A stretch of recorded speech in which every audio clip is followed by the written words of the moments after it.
You're listening to the Patient Experience Blueprint with Intiveo.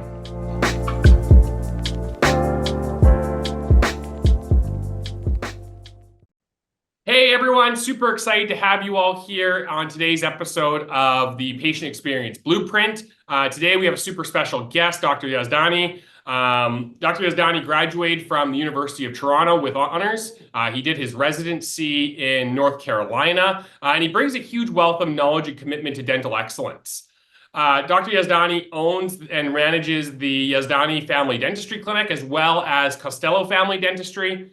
He has an extreme amount of experience around delivering best-in-class patient experiences as well as the treatments available. And we're super thrilled to have him on the podcast today, explain a little bit about his background and how he views the patient experience at his practices. So without further ado, super excited to have you here. Dr. Yazdani, maybe you could start off with telling us why you joined dentistry and where does your passion lie within that field?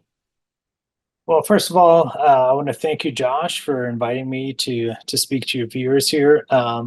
So to answer that question, I would say that it started, my interest in wanting to go into dentistry started in high school, early high school.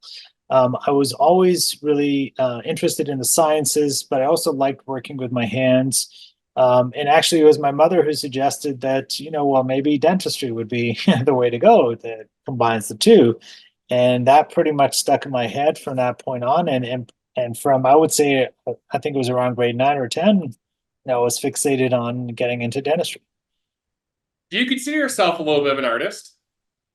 Yeah, it's, at that stage, it was one of those things where, as I said, I enjoyed doing things with my hands, but I was also really into the sciences. I love biology, I love chemistry and physics. And so it just seemed like it was the perfect amalgamation of the two. Definitely so. I always tell people it's a really interesting personality trait of most dentists because you have the motor reflex skills often of an artist, someone who's good with using in their hands and it requires a certain level of dexterity to perform the job. And then you also need to be really passionate about the sciences. And it's always really great to hear people that have excellence in both of those. Maybe you could share a little bit of the challenges that you first started when you created and established Yazdani Family Dentistry. Was there anything that, made you kind of come to the conclusion where the patient experience needs to be brought to the forefront? I think when I first, I did after graduating, I did a 2-year hospital residency in North Carolina, which I would generally recommend for most graduates, for pretty much all graduates, because what it did was it really created that security where you still have the backing of, senior residents and faculty to be able to sort of expand your scope of practice and get comfortable with dentistry. And it gave me really wide variety of experience in terms of surgery. And so once I'd completed that, coming out of that, I was very confident in the clinical side of things.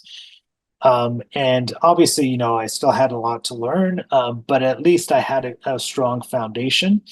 And I associated for about a year and then I bought my practice. So by that point, from the dentistry side, I was quite comfortable with things. But obviously, getting into actually owning a practice is a whole new ballgame. So this is where I had to really focus on the business side of things, how to, essentially, tracking things, understanding how the business is operating, profitability becomes an important factor. And this is also where I became a bit more aware of the importance of the patient experience. Because, as an associate or working at a hospital, of course, you want to create a great patient experience, but the repercussions of not creating a great experience, you don't really feel financially. Mm-hmm.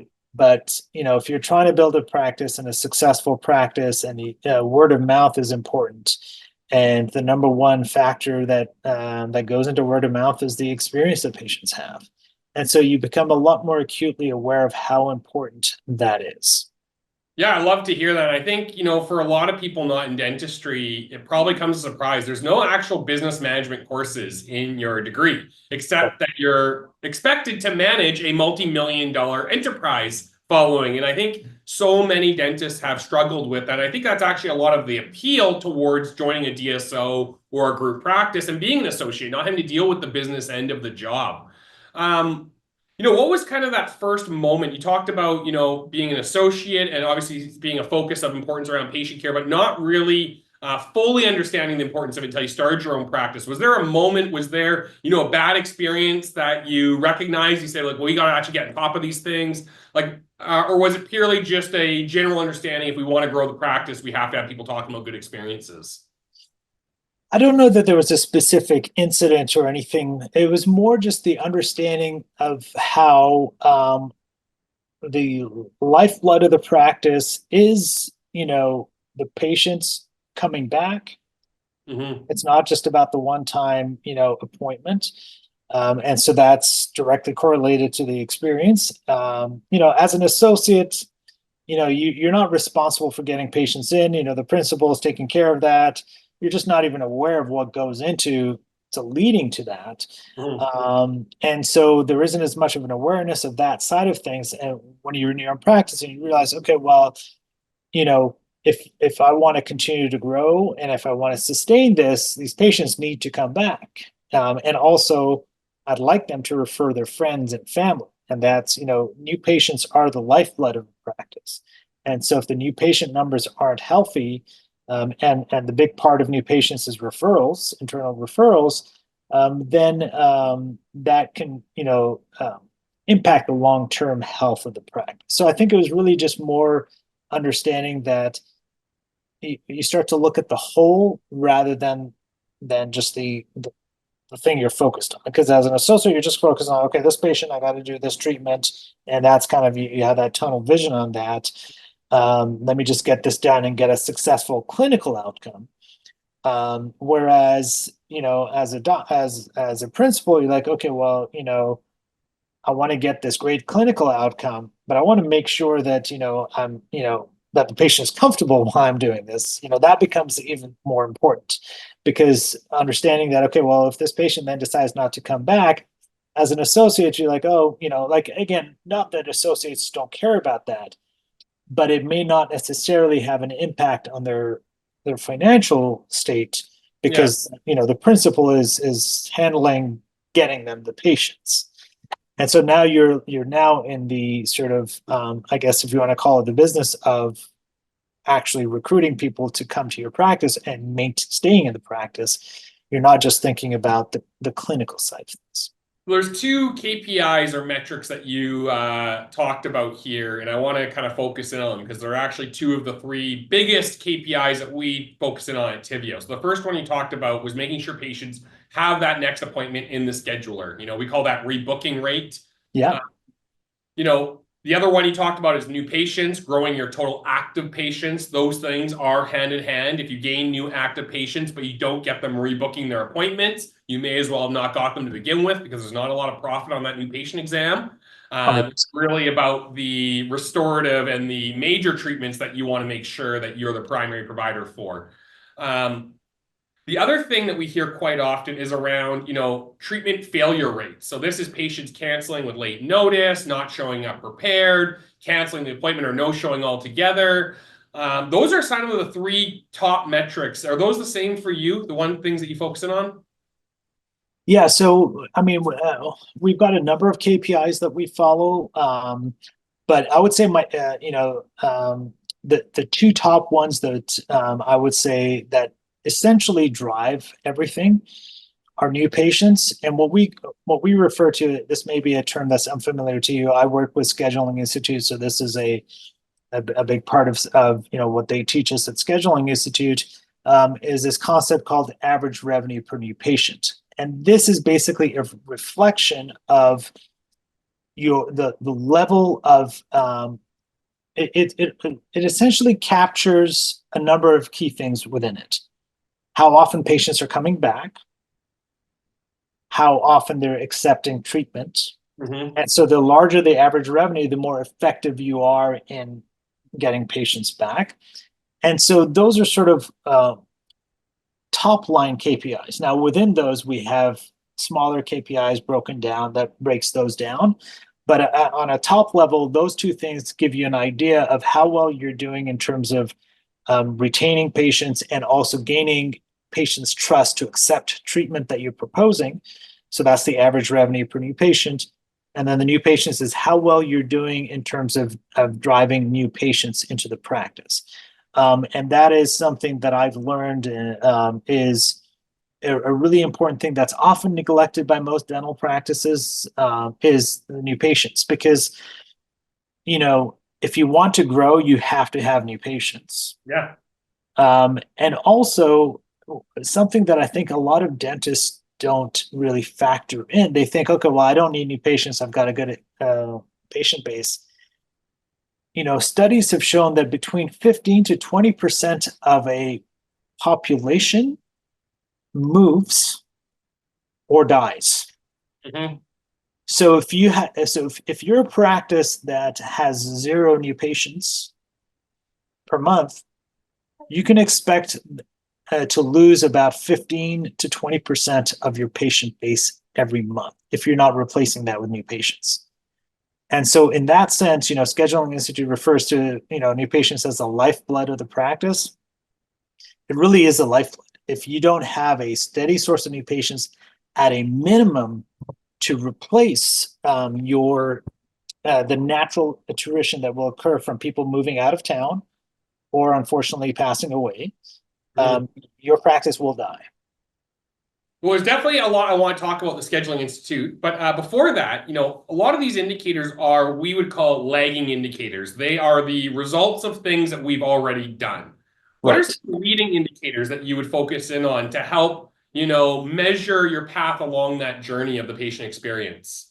Unfortunately, there aren't, it's a little tricky. So one of the things that we do track is a booking back rate. So you referred to that.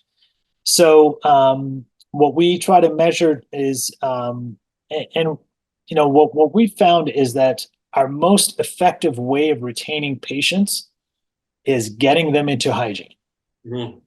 So anytime we have a new patient, we track, okay, what percentage of them after their initial exam are booked into hygiene. So that's one metric. And so if that number is low, if that percentage is low, then that is a leading indicator that you're not doing certain things to either communicate to the patients the importance of getting into hygiene, or being effective in presenting the importance of that to them. Because again, that to me, that would be a leading indicator, because it's like, okay, well, this is going to hurt you, in the next few months because these patients aren't coming back. Because what we find is that our hygienists are very effective at booking. So we have about a roughly 90 to 95% booking back rate for existing hygiene appointments. So when a patient comes in for hygiene, they're being booked for their next one before they leave the chair. You're doing chair-side scheduling with the hygienist 90 to 95% of the time. That's right. So pops out. Usually I'm hearing that's like a aspiration, but more times than not, it's the receptionist on checkout trying to do it, or God forbid they leave and they try to do the song and dance on the due date. Yeah, but that's distinctly different. So tell me about that. What made you think? So what we found is that if they go to the front desk, there's a less, the number definitely drops. So our process is the patient gets booked back by the hygienist. Now there is a certain percentage, about 10%, that might say, "Oh, well, I'm not ready to book," or I need my schedule. But we really aim, and so when we have providers that number is low, we have those conversations like, say, okay, how are you presenting? Are you presenting the value, the importance? What verbiage are you using? Because if you say, okay, do you want to book your next one? Well, that could lead to a no. Instead, changing that to, let's go ahead and book your next appointment. It's you're not giving the option to say no. You're just saying, let's go ahead and book it, and using verbiage such as, I want to make sure that I reserve that time for you because I am booking pretty far in advance. I want to make sure that slot is saved for you. And so now it creates a sense of scarcity surrounding the appointment, that, hey, if you don't book it, I can't guarantee you're going to be back to see me. And the reality is, as much as, this might hurt the ego of dentists, patients are more attached to their hygienist than they are to their dentists. I couldn't And agree so more. the hygienists are uh, the most are the individuals that the patients feel the most commitment to. So if the hygienist is asking you to book it, in some ways they'll feel like they're letting them down if they don't. So that's why we want them to do it. Once they get to the front desk, there isn't the same relationship with the front desk. So it's easier for a patient to say, no, no, I'm not going to book it today. So there's a bunch of gold there that we need to unpack because you did not lay down that you are dropping this much value on our listeners. So the first thing we're talking about here that I want to unpack is you have your leading indicators. So we all know revenue to patient, revenue per day. No one's blown away that these are metrics that we should be tracking. Even rebooking rates is pretty obvious for most people. What we're seeing, you want to see 70 to 85% of your active patients have their next appointment scheduled. As kind of a baseline benchmark. But the real gold here is what you bring up around the personality, the relationship-based selling, is if we want to kind of use the business term of it, is you're leveraging the relationship, which is with the hygienist, the receptionist, for many reasons why that relationship may not hold, but often at checkout, they're busy. Someone's coming in, someone's coming out, question about a form. They don't have the focus and attention and bandwidth to do that. Whereas if they're still in the chair, there's a one-to-one relationship. To be able to leverage that moment to get that next booking, I think is absolutely critical. And then what you're saying is like, these are the results you should be expecting to see. If you're doing it correctly, meaning you're leveraging the tool of scarcity, you're leveraging the tool of maybe reciprocity with the little toothbrush or the toy for the kid. But you're also leveraging the call scripts. Words matter. There's so much in that answer that people probably just need to rewind and play it again because it really is the full picture there. I'm surprised you did not go to business school because those are the same things I would say to my sales reps. We want to build these same sort of human behavioral instincts where people can't help but be engaged. They can't help but respond. There's just so much in that answer. So I really appreciate that. So really great to hear you've developed these processes across your locations. I mean, how did you come across this? Was this a playbook that you've developed and rolled out? Was this something that you learned through the Scheduling Institute, through consultants? Like this obviously seems really intentionally thought out and executed against. So as far as sort of booking through the hygienists, that I think really just was through observation. So I'm a very data-driven guy, so I like to look at things. And I really started to see the pattern where the most effective booking rate seemed to be coming from the hygienists. And as far as verbiage, that's a lot of that I picked up from Scheduling Institute, to really use verbiage like, dual alternatives, like, do you want to come in this week or next week? Or do you prefer, if the hygienists are booking back, it's not, do you want to book back? It's, let's get you booked back. Do you prefer a morning or an evening? So both options are, you're getting booked in. Neither option is. Does every staff member go through like an orientation? Because there's obviously the technical side of the job in hygiene, but this is, over and above that. And I think, So we do regular trainings with, amongst ourselves. We do, Scheduling Institute trainings. I do also have training modules. So I use a learning management system called Absorb, where we develop these modules that will train on some of these concepts. We also do, occasional audits just to see, so we actually ask the hygienist to track their booking back rate. And so if there's certain hygienists that are lower, we just, the team leads will have those conversations and give them some coaching on, okay, let's talk about the verbiage. Like, how are you wording it? What are you saying? So things like that. I think, we can do a lot better job in terms of doing more training for that sort of thing. It's really ongoing training is one of those things that's there's no way around it. It's not a one-time deal. You can't. No, definitely what you put in is what you're going to get out. Now, where do you get your feedback from? How are you collecting and improving your processes over time? You mentioned that you're a big data guy. Are you doing quality improvement surveys? Are you sending out forms? How are you collecting that feedback or that data? As far as, we do surveys. We do ask patients to fill out surveys to tell us about their experiences. A lot of it, to be honest, is if it's based on reviews that we get from patients, then we'll look deeper into those processes or try to find out, why this occurred and is this a person issue or is this a process issue? Mhm. And if we missed something or something didn't work out, because I'm a big believer that the 99% of the problems that we have is a process problem.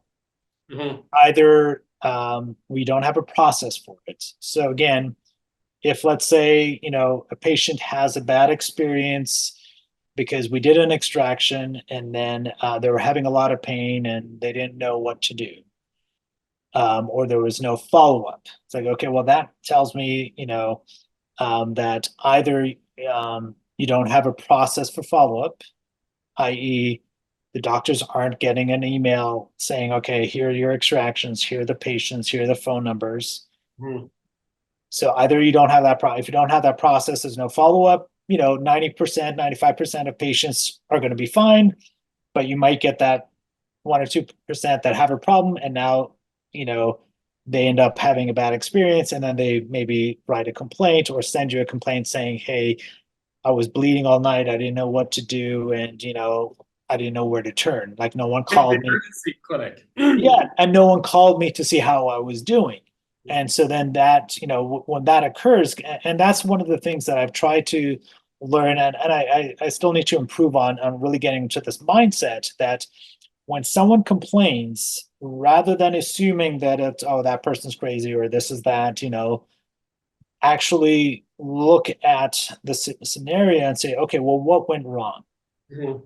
And the vast majority of the time, it's a process. Either there's no process in place, or there's a flaw in the process. So there's something that needs to be added to the process, or the process was just not followed. You might have a process, and that's a big problem. That's an ongoing thing where we have processes and then something happens and it's like, okay, well, why did this happen?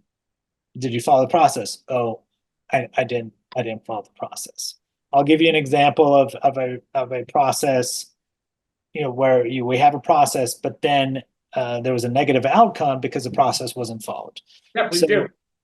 for lab cases, if we send out a case to a lab, Yeah. we have a process where when the lab comes in, someone puts into the schedule, before the insert here, i.e., the lab case is here, and someone is responsible to check at least 2 days before the full schedule, and wherever there's any inserts, that all of them should be marked with here. Yeah. We've had some circumstances, patient shows up and like, oh, we don't know where the lab is. The lab is, the case isn't here. So now you've created a negative experience. You've lost chair time, and now we have to tell, and it indicate, the patient thinks, oh well, don't these guys have their things together? Mhm. We have a process, but someone didn't follow the process, and that does unfortunately happen a lot, and that's where the ongoing training is important, and having a system for audits as well to make sure that things are being maintained. And that's the biggest challenge that we're struggling with now is, we've put in a lot of processes that work really well. Now sometimes we have to tweak the processes. We try a process, and when something doesn't work, we got to go back and fix it, and we get feedback from the team. So if the team says, look, you know what, this was a great process, but this and this doesn't make sense because, you're asking us to do this, but we've actually left the room already. This should come before this. So we get feedback from the team and adjust those processes. But making sure that the team follows the processes, that's where the biggest challenge is. And Have you this is where we're trying to institute audits to try to, and again, not as a mechanism of chastisement, but as a mechanism of, okay, this is where we can coach you. It's like, okay, you're not following the process. What do you need? Do we need more training? How can we help you make sure you follow the process? Have you read the book Thinking in Systems? I haven't, no. It's a phenomenal read, and essentially is exactly what you're saying there, is that every single process is essentially a system, and the system has an input and output and expected result. And essentially, we want to make sure that every system has a feedback loop, a positive reinforcement feedback loop, which a lot of people call virality, patient exposure, releasing reviews online, getting that feedback out there, a negative feedback loop that you can internally follow up on and improve a process. A phenomenal book, highly recommended to anyone who is in leadership. But I really think it's Could you repeat the name of that? Thinking in Systems. Thinking in Systems. Do you know the author? With the author and all the details following. Sure. Sounds good. Included in the description as well. But it's a phenomenal read, and it really explains all the different types of systems. There's time-delayed systems. There's real-time systems. There's a bunch of, I think there's like 4 or 5 major ones, and it tells you about some of the pros and cons of these systems. And definitely the lab case one is a system that is specifically discussed in that book, where you essentially are depending on a third party to deliver something in time for your first party customer. Car dealerships deal with it all the time with getting cars on lot for customers they've sold them to. And it's really interesting to hear all these different stories of different businesses where the root problem is systems and your management of systems, your training on systems, and your improvement of systems. Now, a lot of what you're speaking to seems like it would motivate and energize the right employee, and it might scare or intimidate the wrong employee. Is this part of your company values? Is this something you hire on, this idea of continuous improvement, continuous development of their skills? And 100%. So one of the things that we talk about as part of the onboarding and even in the hiring process is that a growth mindset is indispensable, and that really we're not looking for individuals that aren't in a growth mindset. You have to be coachable. You have to be someone that is looking to learn and grow and advance. And really, if that's not part of what you're interested in, then it's not a good fit. Yeah, someone, I can't remember who it is, but they mentioned essentially the 3 best skills you can hire for, or best values you can hire for of any, growth companies. You want curiosity, you want coachability, and you want intelligence. If you have those 3 characteristics, people will be self-aware enough out of their curiosity. They'll be coachable, so they'll want to improve, and then they're intelligent. Like what you tell them, they actually retain most of that knowledge. Right. Yeah, really, really interesting to hear about that. Now, you've talked a lot about the Scheduling Institute. Maybe you could share a little bit with our listeners. What is this institute? Where are they based out of? How did you come into engagement with them? And maybe share a little bit more of that experience, because it sounds like you've gained a lot from them. For sure, and I continue to. So I've been working with Scheduling Institute for about 13 years now. I first discovered them at a point. So I was at a point in my practice where I was ready to kind of learn something new and to kind of grow my practice. And I had inquired from some friends, and one of my friends had worked with Scheduling Institute, and in the short time they were with them, they had grown their practice by 50%. So I said, okay, I'm going to join them. And so the best way to describe Scheduling Institute, I guess officially they're practice consultants, but they're so much more than that, in my opinion. Foundationally, what they do is they work on every aspect of your practice to help it grow. So there are workshops for doctors and again, a lot of the stuff that I'm talking about, I've learned from scheduling. Even the whole system stuff, that's something I've learned from the doctor workshop. So they work with the workshops for the doctors to help their mindset and help them understand how to grow their practices. They have other workshops for team members, for every team member for marketing. They teach us how to do marketing. Foundationally, they also teach your front desk. They start off with that, how to answer the phone. And so this is where the dual alternative close comes into place. And what we actually discovered, the first thing that we did with them was the phone training, and our new patients doubled instantly with no additional marketing from that phone training, because they taught the front desk how to recognize buying signals and how to convert a call into a scheduled appointment rather than just giving information and then that's the end of the line, sort of speak. So they work on that, and they teach you how to grow the practice of marketing. They have workshops. They also come into your office and do trainings in terms of new patient experience trainings. It's a vast sort of stuff. It's hard to encapsulate in just a few words. But what I can tell you is that in my time in the 13 years with working with Scheduling Institute, in terms of the gross revenues of the practices, it's gone up 1,300%. Oh, wow. That's definitely a testimonial in itself. No, I think there's, when you talk about the language you use, there's a sales guru called Jeb Blunt.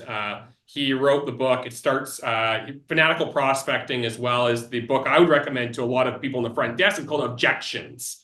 And it really teaches you a lot of things you're talking about, the dual plurality of would you rather mornings or afternoons.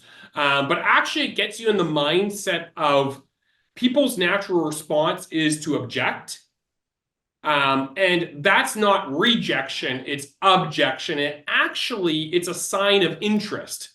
That's right. Yes. Not a sign of no, it's a sign of please tell me more and explain to me why it's important. And it's such an interesting difference between rejection and objection. And all of the things that we're often hearing is objection. They're not saying, I never want to see you again. They're not saying, this is the worst experience of my life. They're asking you a question that may be in the way of you getting what you want, but it's actually an opportunity to set a good foundation of they bought into what you want them to buy into, because now you're meeting them where they're at. And yeah, phenomenal book, but those things make such a huge difference because words do matter.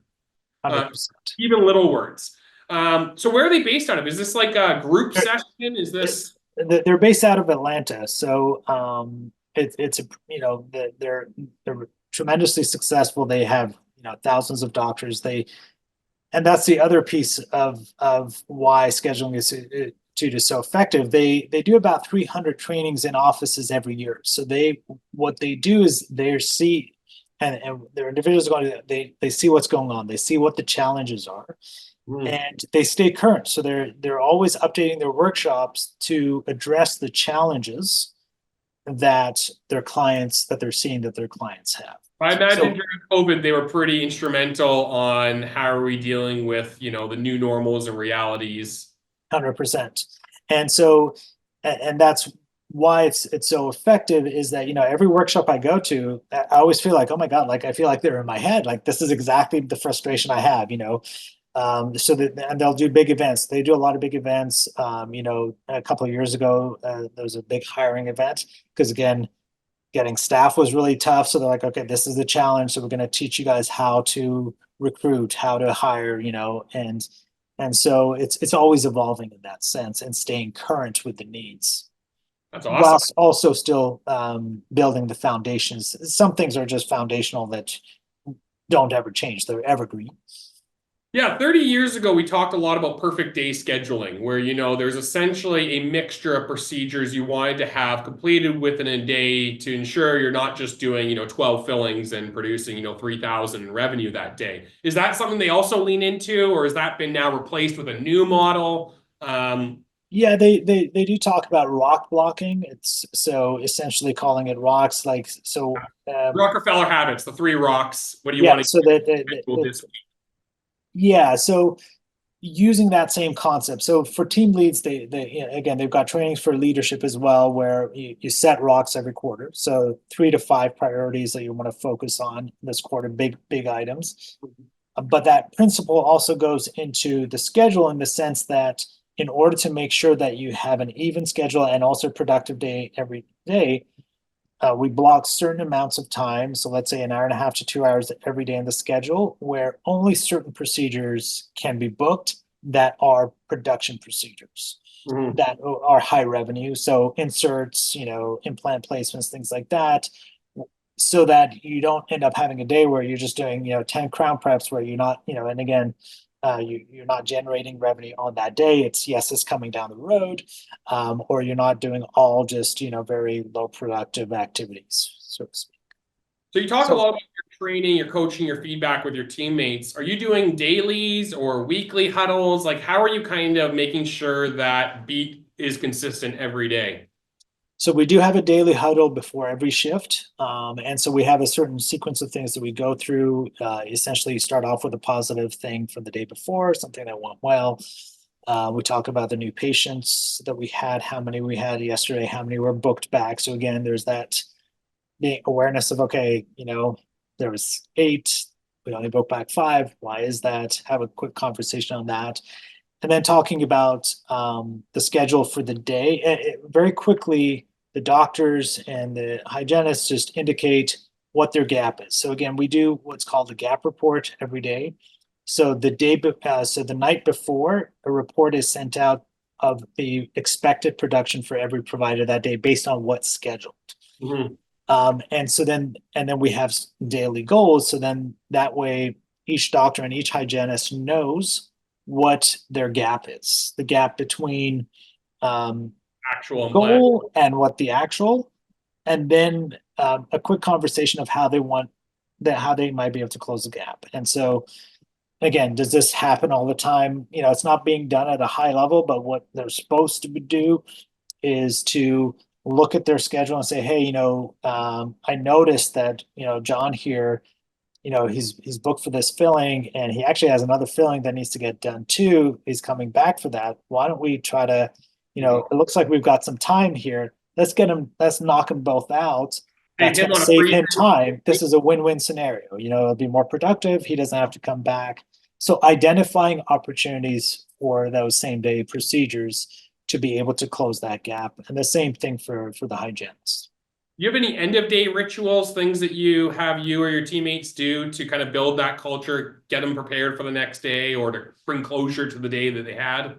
We don't really have an end of day ritual. I mean, there is an end of day report that goes out, but we actually have split shifts. So on any given day, there's two shifts. We have a shift that starts at 7:30. We have shorter shifts, but they end up being more productive. We have a shift from 7:30 to 1:30. We recently changed that. It used to be 7 to 1:30, and then a second shift from like 2 to 8 or 8:30. And so all providers cross over, like all providers change out. So hygienists, doctors, that's right. PAs, everyone. That's right. They probably get a little bit more years out of their wrists as a hygienist. Yeah. And so, we actually made this change in COVID because we couldn't have too many people on at the same time. And so we wanted to create a scenario where people didn't have to, because again, you only have so many ops. So, if you've got, let's say we had 10 ops and we had, 8 or 9 providers. It was like, okay, well, we were told that, you got to reduce the flow. So we're like, okay, we got to cut this in half. How do we make sure that no one loses their job? So we ended up splitting the shifts that way so that everyone could still work. Once all of those requirements kind of dissipated, no one wanted to change back. Because what they found was that, when you're done at 1:30, your charts are done by 2, they felt like they still had a day they could do stuff. They could go pick up their kids. And then vice versa, if you're starting at 2:00, you got all morning to take care of things versus a standard 8 to 4 where you pretty much your day's done. There's nothing else you can do in that day. And so everyone wanted to keep it. So that's how it ended up staying. And I think, not many people think of it, but dentistry is a utilization rate business, right? You buy operatories, you buy x-rays, you buy other tools, and the more it is utilized throughout the day, the higher profitability you can gain off it. And you have created a system where you've almost double dipped your utilization rate. You're getting 7 hours of production in the AM and 7 hours or 6.5 hours in the PM, which seems like it really, I would imagine, only benefited you from a P&L perspective as well. 100%, because for the same capital investment, you're getting a higher return. Your patients probably love it because they get better appointment options, right? Like I only want appointments after 5 p.m. I don't want one at noon. That's right. And so we have a lot more evening shifts as a result, which is, again, conducive to patients. And actually, this ties into the whole patient service. And again, I learned this from Scheduling Institute. Prior to Scheduling Institute, our clinic was open Monday to Thursday, 8 to 4, which is a pretty standard dental practice. Every other Saturday. and this was a tough pill to swallow because it's hard to hear. And I'm sure for a lot of listeners, this is going to be hard to hear. But something that Jay Geyer said, and he says this all the time, he said, most dentists and dental offices operate for the convenience of the dentist and the staff, not their patients. So, you may claim to be patient-centered, but you're actually you're actually self-centered Mhm. because your hours are because the dentist wants to play golf on Fridays, doesn't want to stay evenings. None of the staff wants to do the evenings. And so you've created a model focused around, the priorities of the team, not the priorities of the patient. Yeah. And so this is where, having evenings and Saturdays and things like that expands that sort of opportunities for the patients, because that's for many patients, that's what's convenient. At the end of the day, you got two dental offices, both have 5-star reviews. Both of them, people that go to. One has evening appointments, one does not. You're choosing the one that has evening appointments every single time. 100%. Like no one's going to, and I think people are seeing that more and more often, that it is a supply and demand. And I think everyone is very aware that the supply has increased exponentially over the last 10 years. And the demand has also increased with, the population growth, but not at the same rate. Not at the same rate, yeah. We hear about it at every single show that we talk to customers or prospects. Is patient loyalty has definitely taken a back seat in many different instances, from the provider side of providing, not really ideal appointment times, but from the patient side of not really feeling loyal to anyone. I hear doctors are like, yeah, I had patients for 10, 20 years, never a problem. And then COVID happened and we lost 30% of our patient base. Yeah, and that's where I think the service becomes even more important, right? And really focusing on creating that service for the patients, because we don't have the luxury that dental offices had 30 years ago, where you didn't have good, it's like you could just be busy and not have to do anything. Like you said, the supply has gone up, so patients have choice.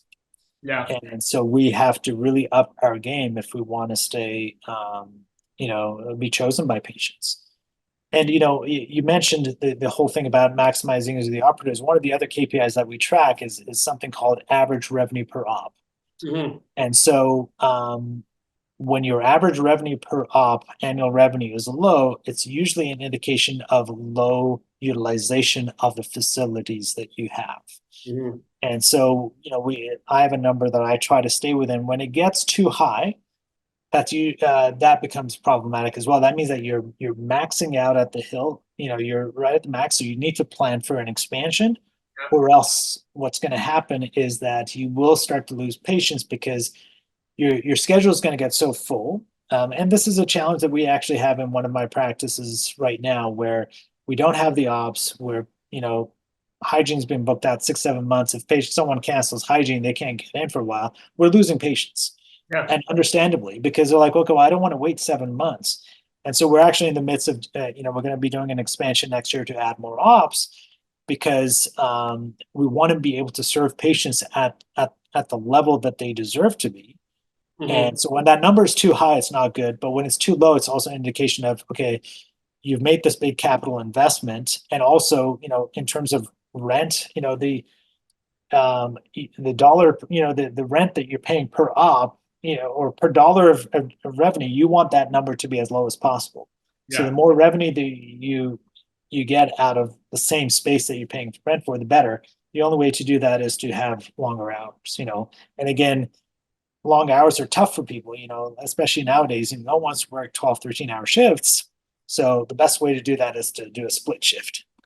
Yeah, no, I think that's super great to hear. And I think, honestly, most people are going to listen to this and think, okay, you are so far ahead of where we are. You've all, and obviously you've talked a lot about the Scheduling Institute, how much they've helped you. So I encourage our listeners to reach out and learn more about them. But I think, where would you recommend most people start if they're doing none of this? They're working 7-hour Monday to Thursday shifts, utilization rates maybe at 65, 70%. What would you like of all of the changes? What do you think is the most important first step they should take? So what I would say is that they shouldn't. The message that I'm not trying to deliver is not that they themselves have to do the evenings, because I when I started growing, I didn't start extending my hours. Mhm. I just hired associates. So I would say the probably the number one thing that dentists resist is they don't want the headache of dealing with hiring an associate. But Yeah. really, that's the only pathway to increase your service to your patients. Because you physically, most dentists are probably doing what they can. And it'll be hard for them to try to, maximize things without being open to hiring more people. Yeah, I definitely think that's a huge piece. I mean, to me, what stood out the most, because I actually started a similar thing about 5 years ago, just around when COVID started, the daily huddles. For organizations that are not meeting with their teammates every single morning, prepping the mindset, prepping the objectives, having even a mindset around rocks. What are we trying to accomplish this week? To me, that is such a different maker in getting feedback, building that morale, having your team cohesiveness be strong, everyone being aligned around the major challenges and opportunities. Like, I think to me, that is the most important first step, is actually getting that cohesiveness. Because if you're, a organization divided against itself has no opportunity for growth. Right. We work with over 4,000 different offices across North America. The one thing I would bring up to even yourself, and one of the things that we talk about, was said, I actually heard it at Salmsa in April, was an end of day ritual where the owner of the practice or the lead associate for that shift stands at the door and on behalf of the patients thanks every single provider as they leave. Just a simple Yeah, that's thank you. amazing. Yeah. It was phenomenal. We had the office, like the receptionist said, like, honestly, that's the reason I work here. Every day I get thank you. And it's like, it seems like nothing, but those small little steps of, we're in this together at the beginning of the day, and I'm going to appreciate and thank you at the end of the day, often is the difference maker between going home feeling stressed out and your job is the worst, from feeling accomplished, challenged, and motivated to take on the next day. So I would Yeah, I leave that. love that. That's something that I'd like to actually incorporate, because I think you're 100% right. I mean, gratitude is the key. Gratitude is the number one bonding emotion, and that is one thing that especially as dentists or in the dental field, we tend to be hypercritical about stuff, Mhm. and we don't praise our teams enough, and we don't express gratitude sufficiently. I also So I appreciate you didn't take the opportunity to put in like a bonding agent pun in that. Right. Yes. Right. That's right. So Um, yeah, no, I like that. That's what's that's next for your fantastic. organization? What are you looking for? Where can we expect to see you in a year from now or 3 years from now? So so right now I do have it's actually three practices that I'm running. And so what I'm trying to do is actually grow. So one of the practices, we've grown to quite large. It's over 7 million now. And that's the practice that before Scheduling Institute was under 1 million. Oh, wow. Um, and then since Scheduling Institute, I started two additional practices. And the goal is to get both of those also to 7 million. And the reason I share that is not because I'm trying to get it to 7 million it's more, what I'm trying to do is create a model that other dentists can replicate. Mhm. Because I fundamentally believe that in order for solo practices to survive, in the current environment where there's consolidation, Mhm. if you want to stay as a solo dentist, you cannot compete with a small four op. The marketing budgets, the economies of scale, we're going to get destroyed. And I fundamentally believe that can be harmful to the profession long term. If Yeah. there's excessive consolidation, if VC groups are buying dental practices, I don't think that's good for the profession. So I really think that we need an alternative pathway.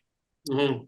And what I'm trying to do is, because I know dentists are they don't believe it until the evidence is there.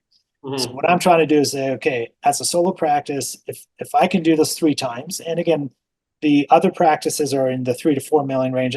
There were startups. So, Yeah. the formulas are there. And again, it's nothing special. So your other two practices were net zero. You had zero patients on day one. Zero patients on day one. Even in itself, I think most people would say that playbook already to 4 million is valuable, because a lot of offices, they're stuck at the 1.5, 2 million stage. Some even much lower than that. And to your point, just the purchasing power, reducing your costs by 20% on what you buy, because I'm assuming you buy on behalf of like 30 operatories, not on behalf of 5. That's right. So you have that extra power with that. And also just the learning, again, when you're doing so many procedures, you start to see patterns and you can sort of implement that learning. So what I'm trying to do is document these processes and actually over the next 2 to 3 years, I'm planning to sort of write a book to talk about how other practices can do this and create some options for others to be able to replicate this. Because I think, because a big part of what we're trying to do is create a really healthy environment for our team. So we're really focused on culture. I believe that workplace stress is the number one cause of disease in the Western world. It's that chronic stress, the cortisol, feeling insecure at work, feeling that your work is not is not meeting those needs. And so we're trying to create that environment in the dental practice so that we can have that positive impact. And we also do lots of free dentistry. So we do, roughly about $100,000 of free dentistry every year. Wow. And so that's the model that I want, to see if I can help other dentists adopt so that they can start having that impact in the community as an option to, either going the DSO route or essentially struggling day by day to survive. I think you bring up such an interesting point that you probably could do a full podcast just on the consolidation and what it means for, small family businesses in dentistry, which for the history of dentistry was the model. That's right.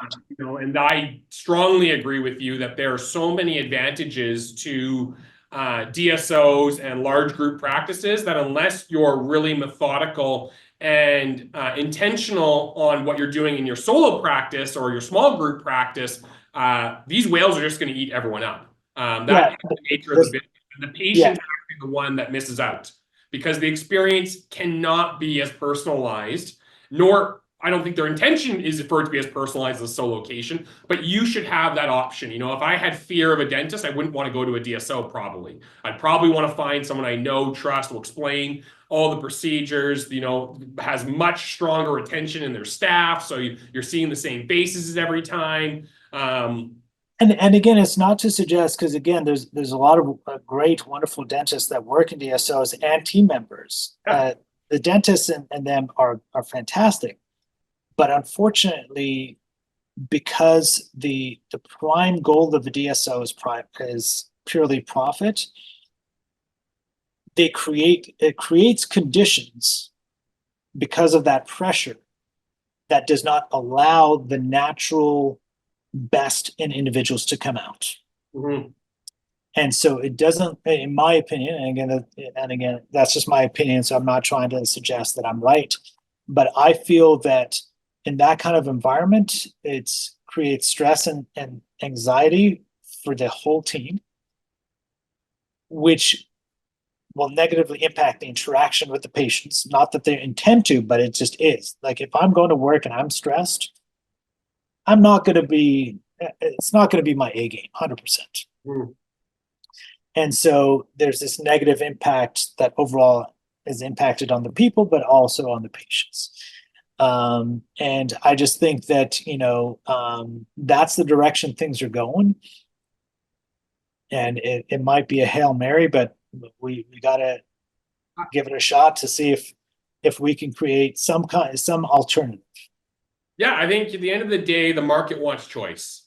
And there's different choices. It's always good for the consumer. And I think, the proof is in your pudding. At the end of the day, you've built something, not just purely through your own works, through the works of your team, but most importantly, the market has rewarded you with a strong and healthy patient base. And I think that tells you you're on the right track. And I think that tells you that regardless of how much the DSO or private equity owns of the dentistry market, there will always be a group of patients that will be attracted to the solo provider business model. And I really appreciate this conversation today. For those of you who want more information on the Dental Institute or the Scheduling Institute, I strongly recommend you reach out to them and learn more, because it seems like a lot of wealth of knowledge has been gleaned from that resource for you. 100%. But I just want to thank you, Dr. Yazdani, for coming here today, telling us a little bit what you've learned, some of the challenges you've overcome. This has been such a great conversation. Thank you very much. I appreciate you taking your time. Of course. Have yourself a great day, and bye for now.